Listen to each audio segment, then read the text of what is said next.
सद्गुरुवे नमः। अनुराग सागर में पूर्व प्रकरण में मृतक भाव के वर्णन में भृंगी का दृष्टांत सुनाया गया। भृंगी अपना शब्द गुंजार सुनाकर किस प्रकार एक कीड़े को अपने समान बना लेती है, और साथ में ये भी बताया गया कि जो कीट उसके भृंगी भाव को अर्थात उसके गुण शब्द गुंजार को ग्रहण नहीं कर पाता, वो उसकी शरण में पड़ा रह जाता है। अब आगे विषय है भृंगी भाव की प्राप्ति कैसे होती है।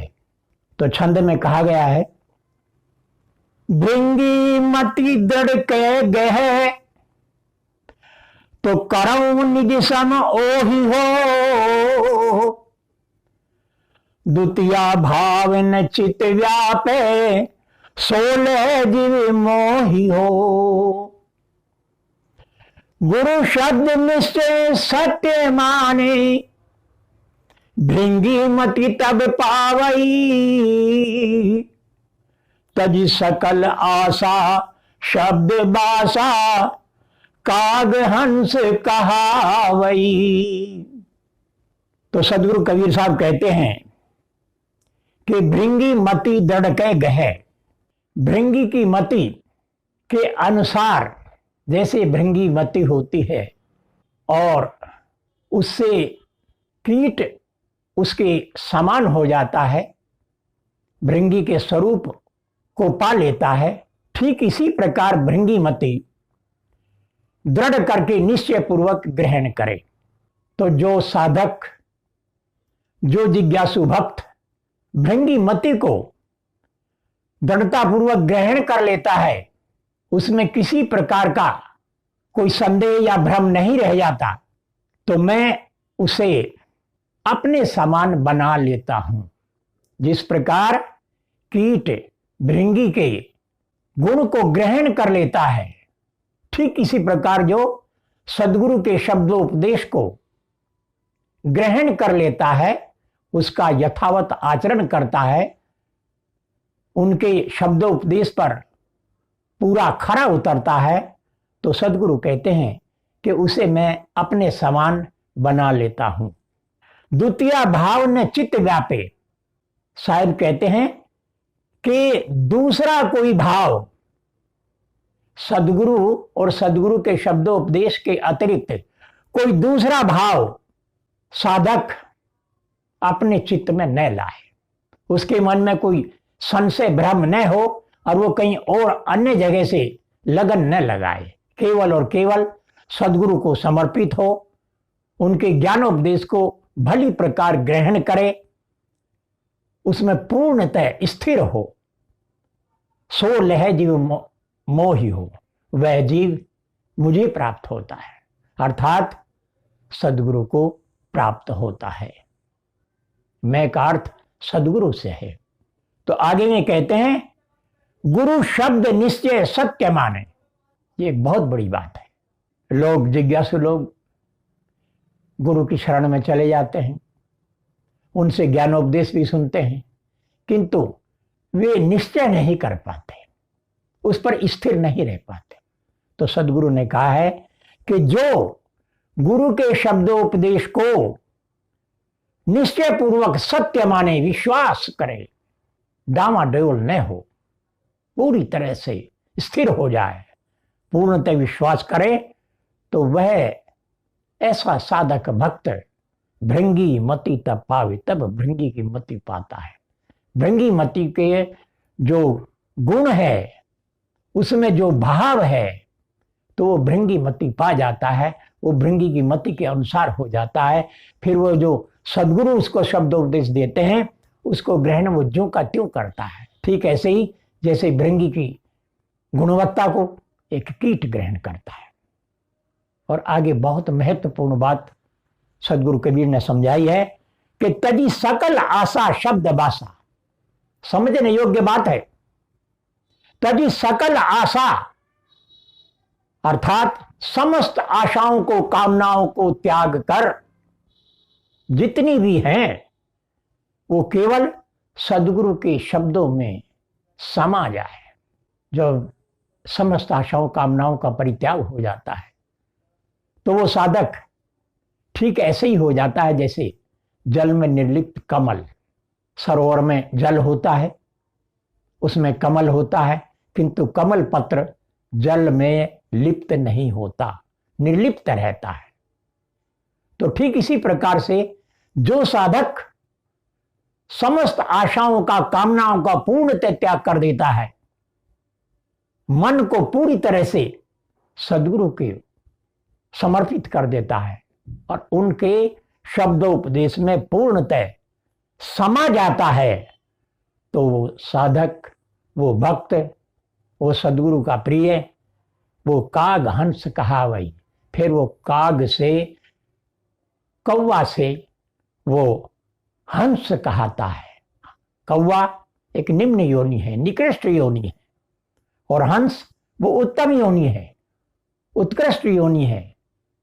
तो वो फिर कौवा नहीं रह जाता, निकृष्ट योनि का नहीं रह जाता, फिर वो उत्तम योनि हंस की वृत्ति को पा लेता है, हंस कहाता है सदगुरु का।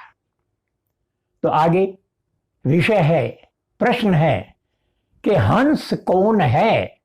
हंस को भली भांति समझने के लिए प्रश्न किया गया कि हंस कौन है। तो सोरठा छंद में कहा गया है, तजे काग की चाल, तजे काग की चाल, सत्य शब्द गही हंस हो, मुक्ता चुगे रसाल, पुरुष पक्ष गुरु मग गवन। सदगुरु कबीर कहते हैं कि तजे कागे की चाल, कौवे की चाल का पूरी तरह से जो त्याग कर दे। कौवा क्या है? निकृष्ट योनि है, रंग में काला, जो बोली बोलता है वो बड़ी कटु, भक्ष अभक्ष सब खा जाता है, बड़ा चंट, चालाक, छलिया, कपटी, धूर्त।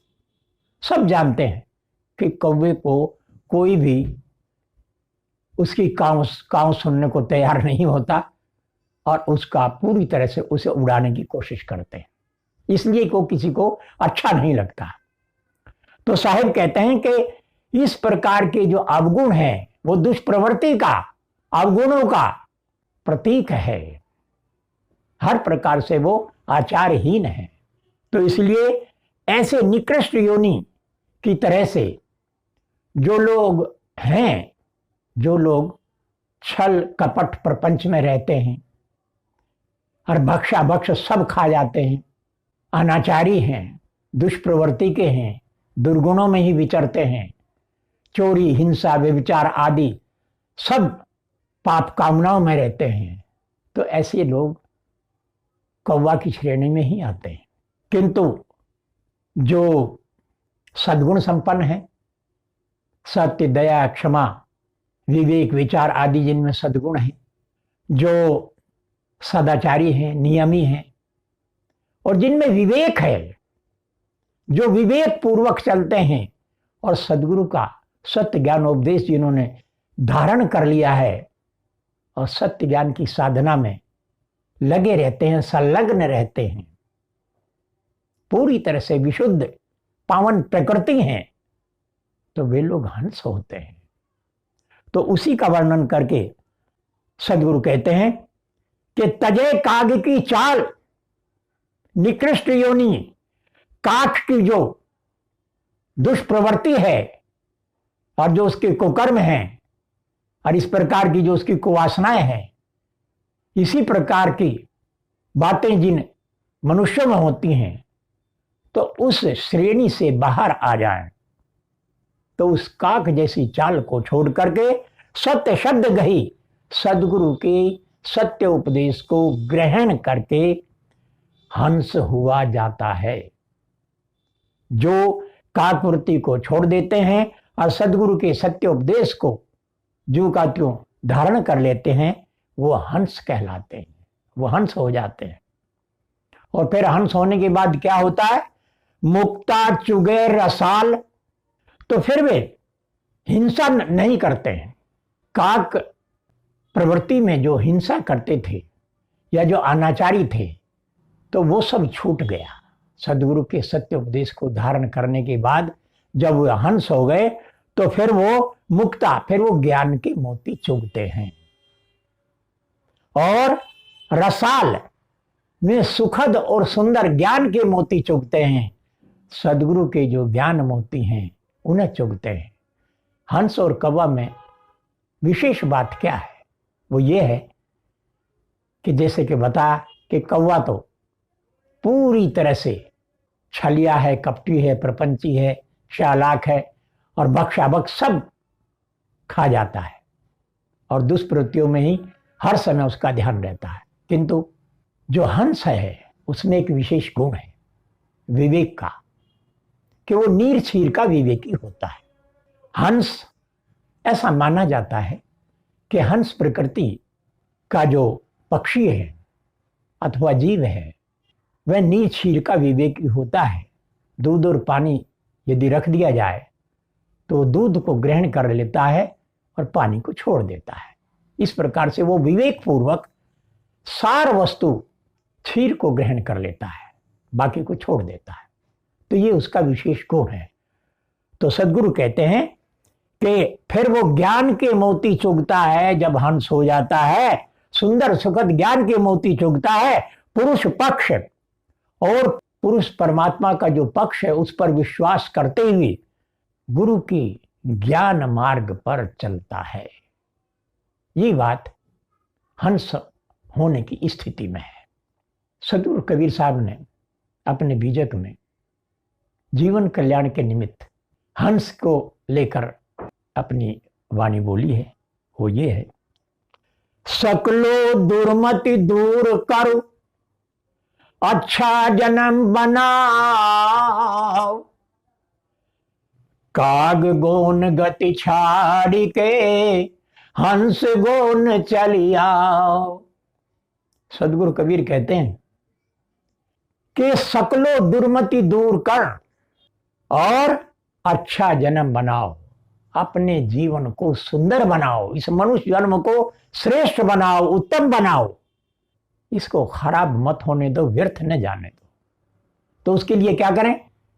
तो साहिब कहते हैं सकलो दुर्मति दूर कर। जितनी भी दुर्बुद्धि है और दुर्बुद्धि के द्वारा जितने भी अनाचार पाप कर्म होते हैं, छल कपट, चोरी, जुआ, हिंसा, व्यभिचार, जितने भी गलत कर्म हैं, अनुचित कर्म हैं, जो अपने जीवन को भी और समाज को भी खराब करने वाले हैं, हानिकारक हैं, उन सब का, वे सब दुर्बुद्धि के कार्य हैं, उन सब को त्याग कर अपने जीवन को सुंदर एवं श्रेष्ठ बनाओ। कैसे? काग गौन गति छाड़ी के, कौवे की दशा एवं गति को छोड़कर। कौवे की जो दशा है आप सुन चुके हैं, वो दशा भी छोड़नी है और उसकी जो गति है, जो प्रवृत्ति है, उसका भी त्याग करना है। उसको छोड़कर हंस गौन, जो हंस की गति है, हंस की जो दशा है, उसको धारण करना है। और हंस गति वो सद्वृत्ति की है, सद्गुण संपन्नता की है, सत्य मार्ग की है, सदाचार की है, नियम की है, संयम की है और गुरु के उपदेशानुसार साधना भजन की है। तो ये होना कहना चाहते हैं। बहुत लोग आध्यात्मिक क्षेत्र में यंत्र मंत्र टोना टोटका आदि में समय खराब करते रहते हैं, बुद्धि को खराब करते रहते हैं, अज्ञानता में भ्रमते फिरते हैं। उनके लिए कहा है, जंत्र मंत्र सब झूठ है, मत भरमो जग को, सारे शब्द जाने बिना कागा हंस न हो। तो साहिब कहते हैं, ऐ संसार के लोगों, क्यों भ्रम में पड़े हो, क्यों अज्ञानता के अंधकार में स्वयं के जीवन को व्यर्थ कर रहे हो? चेत जाओ, जंत्र मंत्र कुछ नहीं होता, सब भ्रम की बातें हैं। कोई जंत्र मंत्र कोई काम नहीं करेगा, उससे जीवन कल्याण का कोई संबंध नहीं है।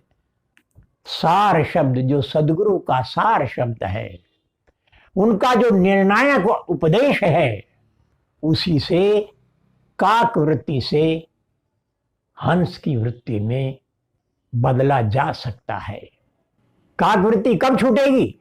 ये जो काक पक्षी जो होता है उसकी जो निकृष्ट योनि है, उसकी जो कुचेष्टा है, दुष्प्रवृत्ति है, उससे तब छूटोगी जब सदगुरु का सार शब्द उपदेश सुनोगे और फिर हंस की मति में आ जाओगे, अर्थात सद्गुणों को धारण करना और सदाचार के मार्ग पर, सत्य ज्ञान के मार्ग पर चलना, उत्तम गति को प्राप्त होगे।